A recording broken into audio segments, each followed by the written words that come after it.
এই ব্যাগে বেশি কিছু নাই, শুধু আমি একটা আমি কি গেঞ্জি দেখতে পারি যে তোমার ড্রপ শোল্ডার আমি ক্যারি করি। এই যে দর্শক দেখেন, এটা আমি যেটা বলছিলাম যে ও আসলেই ড্রেস নিয়ে আসে, কারণ হচ্ছে ও ওটা হচ্ছে আমার ড্রপ শোল্ডার।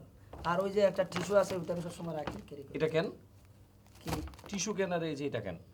আরে ভাইয়া গেঞ্জি বাবা দেখি আপনি বেগুন ফেলে গেলেন, ওটা যে আমি খাই, যে আপনাদের মাইন্ড বুঝে নাই, ওটা কি কোনো সমস্যা?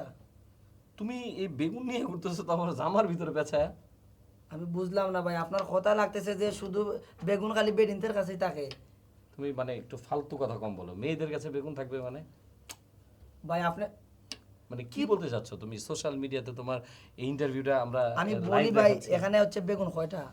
চারটা? চারটা। হ্যাঁ। তা আপনার মাইন্ড চেঞ্জ কি? মানে বেগুন যে আপনি যেইভাবে হাতাইয়া দেখতেছেন যে এ লিটন এই বেগুন তোমার হাতে কেন, আচ্ছা। মানে আপনার মাইন্ডে লাগতেছে আমার কাছে যে কি মনে হইতেছে। না এইভাবে যত্ন করে রাখবা কেন? তুমি তো আবার জামা দিয়ে ঢেকে। যত্ন করে রাখছি, ওইগুলো হচ্ছে